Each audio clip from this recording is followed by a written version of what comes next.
I had more fun with this mask, or this popcorn bucket actually, than I did with the movie. So I just got back from the movie theater, got this popcorn bucket, went with a good buddy of mine, and yeah, we have another Insidious movie. Not much to say in this one. Let's get to it, Humpers. So, Insidious Out of the Further is directed by Jacob Chase, and who is also a co-writer in this film with two others. And this is the 6th installment of the Insidious franchise. It really surprised me of the fact that they were even making another one, because I'm gonna be real with you. I've seen all the Insidious movies, and I really like the first two. The first one was directed by James Wan, who is just legendary when it comes down to doing horror films, right? He's done Saw, Conjuring 1 and 2, all these other horror films, and then other ones that he hasn't really directed, he's at least produced, which is why it has good quality. Here in this franchise, James Wan only directed the first Insidious movies, and then the other ones were passed on to other directors, just like how the Conjuring films were. And this film is about an hour and 46 minutes, and I'm gonna be real with you, despite the runtime, it feels longer than that, mainly because of the pacing, which I'm gonna get into later. The film Insidious, because of what it is, if you've seen them, I just don't know why it's still going, to be honest with you. I'm gonna start off with that right off the bat. It kind of feels like a very unnecessary film. It comes off like they're really out of ideas when it comes down to the Insidious franchise. Why is this still going? I don't know. Like I said, I love the first two, and then once it went to 3, going on to the last key, then going on to 5, which was, I believe, the red door. It basically went like that, and then it just started doing this, and this, and this. And you know what's really odd for this film?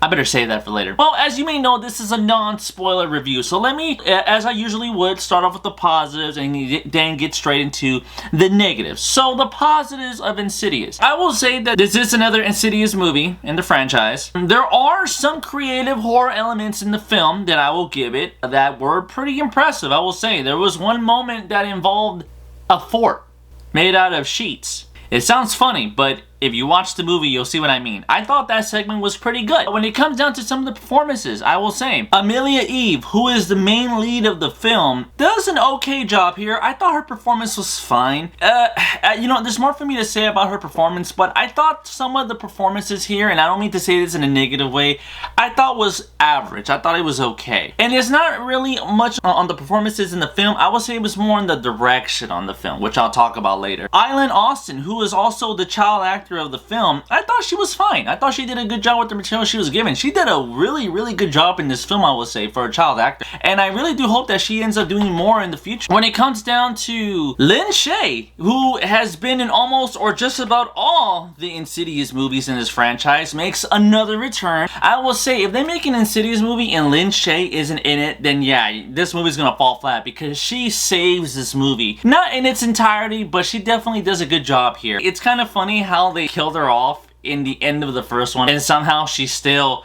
comes back for the next 5 movies. It's like Saw, where like literally after, what was it, the second or the third one, how the main bad guy, he dies, and then like they make Saw 4, 5, 6, 7, 8, freaking 9, and all these other prequels and sequels, and somehow he's still around. It feels like that when it comes down to the Insidious movies, you know. And I will say, Lin Shaye is basically Jigsaw, where somehow they just find a way to just have her in these movies because she's like the best part of these films. And that's a positive, if I'm being honest with you. There are some horror elements in the film that I will say are interesting. You know, it got me suspense a little bit. There was moments where I was like, oh god, is it gonna happen? Yep, there we go. Okay, yep. I got scared for a second. Alright, like I was like, alright, that was cool. Some of the visuals here were fine. Nothing crazy, really.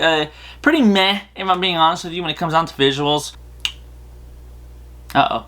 Okay, well, time to go on to the negatives.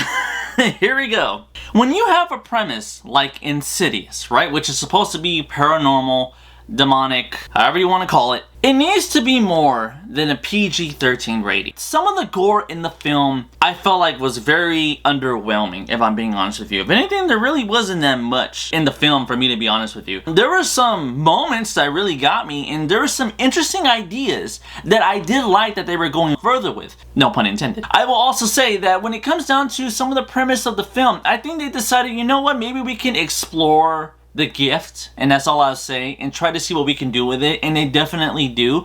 But it kind of got to a point where I was like, alright, this was interesting, you wanted to explore something new, but then it just went nowhere because they kept overdoing it over and over and over, and it got to the point where I was like, I think I get it. I get what you're trying to tell me. You've explained it for like the third time or the fourth time, because there's always a new antagonist in the film. They have this ability, they don't know what's going on, and then here comes Lin Shaye coming over here trying to save this person and having to re-explain this ability over and over and over. It's just to the point where I'm like, this is getting so old. You're really telling me there's nothing else you can do with this concept? There's nothing. You know, when it comes down to the main protagonist of the film, I thought was interesting. Appearance-wise, looked pretty cool, but result-wise, not really there. I expected more, to be honest with you. To the performances, like I said, I feel like some of the performances were kind of held back because of the script. The lead actress, I thought she did fine. She wasn't great in this, but I didn't think she was awful. It was just a lot of...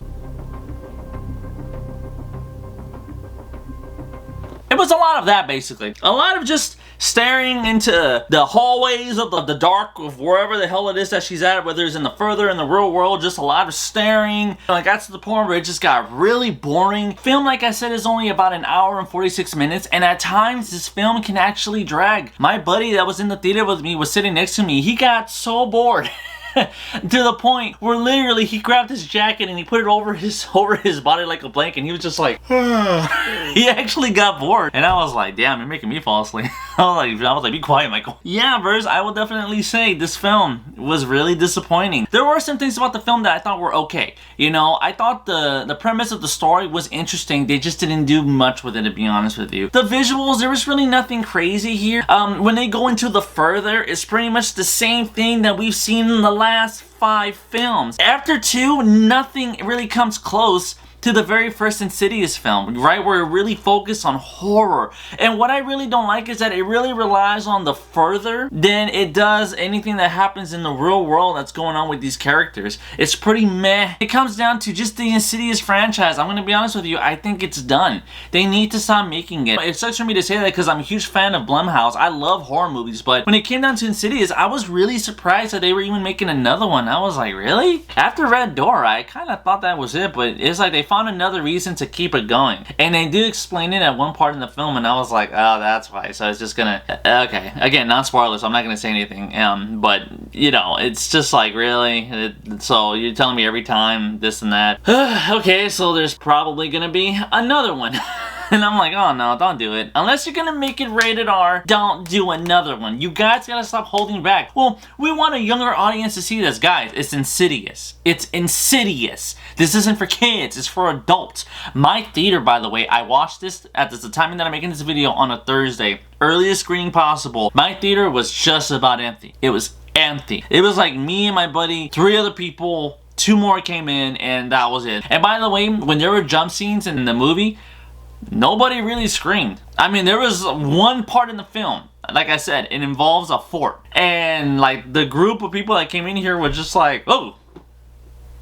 And that was it. That was pretty much it. Everything else throughout the film wasn't really that frightening. It was really nothing that made me like jump out of my seat other than making me a little suspenseful here and there. I'll give it that. The genre of what it is, I'm gonna be real with you, it loses what it's supposed to be, which is what I mean that this is supposed to be a horror film, but it comes off at times as a thriller. And then because of the ability that these characters have, it kind of almost became like a superhero film at one point. Like if it was a sidekick or something like that. Yeah, the whole thing with the furs is just being overused over and over. And at the end, when there were moments that were supposed to be surprising in the film, it didn't really do anything. I left the theater feeling pretty disappointed. At first, I will say there were some things about the story that I actually liked about it, but it just took too long to get to the point, and I got bored. I honestly got pretty bored. When I left the theater, me and my buddy were really talking about it, and we both agreed on the same score. And then even now, I'm kind of thinking about it actually, and I'm kind of wondering, like, should I keep the same score, or should I actually maybe go 1 lower? And I'm actually really thinking about it, because if they're gonna keep doing the same thing over and over, and if they don't adjust the way how they're doing horror, this franchise is not gonna last. And already it's not lasting. I think it's maybe 3 movies more than what it should be. I really do. I really do. So I'm going to change my score on this one actually when I think about it. My final verdict for Insidious Out of the Further is a 3 out of 10. This is a terrible movie. I'm gonna be real with you. I originally gave it a 4, below average, because there were some things about it where I was like, well, I mean, that was interesting, and okay, that moment was alright. I thought it was okay, but if it's not really making me jump out of my pants, if it's not really making me go, oh shit, like nothing like that, then it's not really doing this job as a horror film. Horror films really need to be creative when it comes down to trying to scare the audience or trying to give an interesting story in that particular genre. If you're gonna promote the film in a horror way where literally it's supposed to be really suspenseful, creepy, it's gonna get you something to think about, you can't have me be excited if it's PG-13. These studios need to know and learn to let go of the PG-13 rating if they want people to come and see these films. That's the only way you guys are going to be able to do it. If you don't let go of that PG-13 rating, then people aren't really going to be invested in the film. They're going to probably see it depending on the franchise. But if they don't let go of that rating, then all these films are going to be pretty meh. And that's what they are. These are horror films that are held back because of the rating, because they want people to come see these films, when in reality, people don't want to see these films because of what it is that they already expect. You got to have people expect the unexpected. If you don't do that, people are not going to want to see this film. And even when going to see Insidious, I'm going to be real with you, I've seen all of them. My buddy hasn't seen the rest of them. He only saw the first one. And I even told him, do you want to see it? Because you're going to be a little lost. He was like, I don't care. I was like, okay, well, then here we go. I was like, well, we're going to go see Insidious. And, nah, it was terrible. With that said, if you guys like what you saw, do me a favor, hit the like button, subscribe, hit the notification for more content as always. Look forward to the next video verse, and with that said, I'll see you next time. Later, verse.